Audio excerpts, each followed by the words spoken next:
est-ce que cela te vexe si je dis, parce que j'ai lu quand même 4 de tes bouquins, donc ça fait chaque fois, dans chaque bouquin, il y a entre 10 ou 15, 20 contes parfois. Voilà.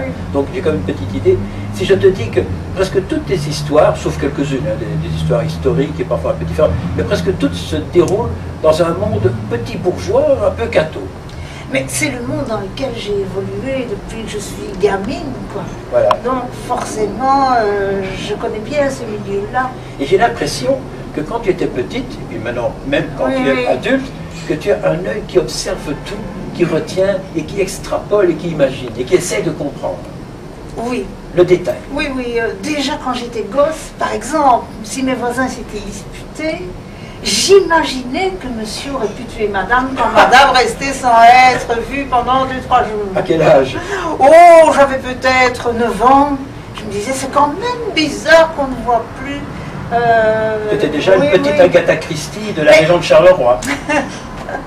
À l'époque, j'habitais plutôt le Namurois. Ah, le Namurois. Et tu échafaudais des plans. Oui, oui, oui. Je me disais, qu'est-ce qui se passe quand même bizarre. Et l'autre jour, j'ai entendu se disputer pour cette histoire de journal qui avait été mal plié ou que c'est. Une bêtise, quoi. Oui, une bêtise. En fait, quand on résume, voilà, dans la plupart, pas toutes, mais dans la plupart de tes histoires, on voit des gens tout à fait normaux, en général, dans ce petit milieu bourgeois, et au départ d'un détail, d'une petite chose, ça enfle, et une personne, une seule, celle qui est l'héroïne de l'histoire, est en train d'imaginer des choses, et les gens autour d'eux ne se rendent même pas compte que cette personne est en train d'évoluer vers un stade qui parfois débouche vers de la schizophrénie. Oui, oui, oui, oui.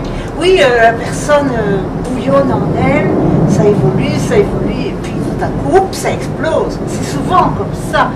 Une des nouvelles que je viens d'écrire, c'est par exemple un couple qui est au restaurant et monsieur et madame sont là, et monsieur a offert un très bon repas parce que ça fait 30 ans qu'ils sont mariés, et madame lui dit, mais chou, j'ai toujours su que ce serait toi, ce serait toujours toi, et lui répond à peine. Et ça se passe comme ça pendant tout le repas. Mais chou, je t'ai toujours aimé plus que tout, et toi, et puis quand c'est bon ce foie gras, bon, en tu fait, vois, il se fiche de ce qu'elle raconte. Alors finalement, à la fin du repas, elle prend sa fourchette et lui plante. Donc voilà, le genre de choses, parce qu'elle a accumulé. Et ça fait une nouvelle. Ça fait une nouvelle, oui, oui. Et c'est signé Micheline Bolland, voilà. Ce que je te propose maintenant, on va aller prendre un petit café, parce qu'il fait quand même pas tellement bon ici. Et on continue là, devant une petite table, un petit biscuit, ok? D'accord.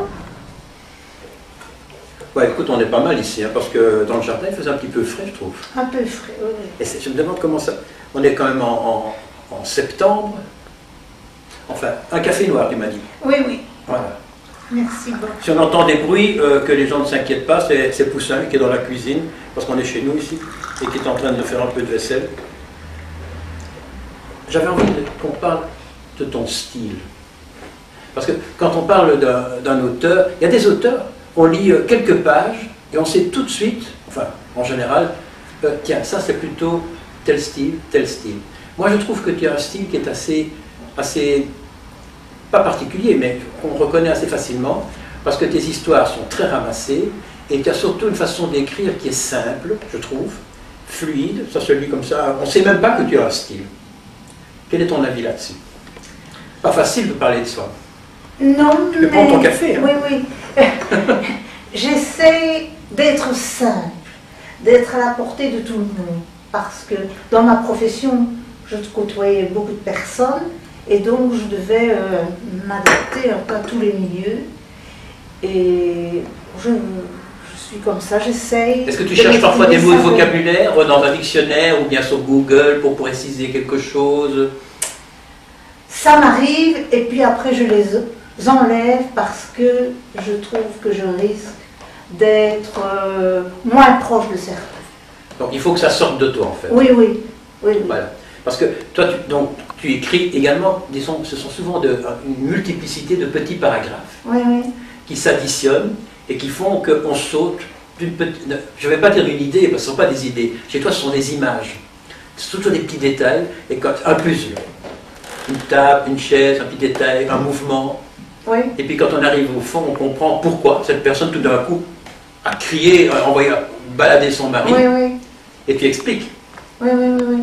Oui, souvent, il y a une progression. Oui. C'est un petit peu, en analyse transactionnelle, on parle de timbre.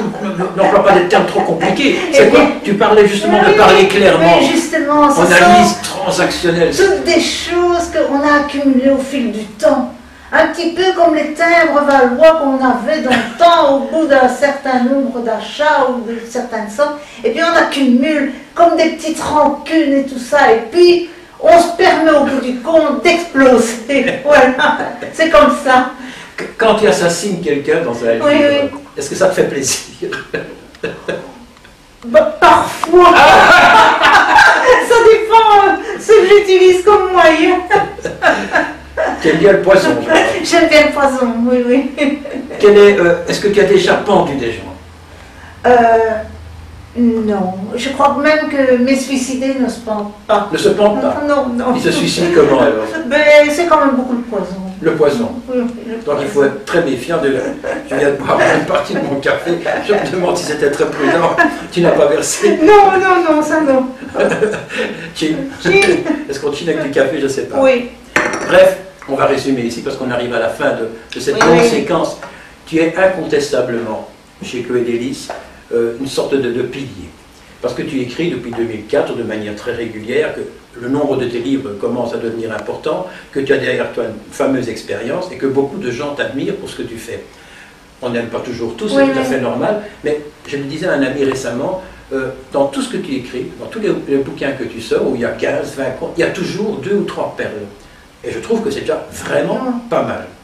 Et puis, il y a un terme que j'ai beaucoup aimé, on peut peut-être clôturer là-dessus, c'est un ami que tu connais, un ami à nous tous, qui s'appelle Alain Magerotte.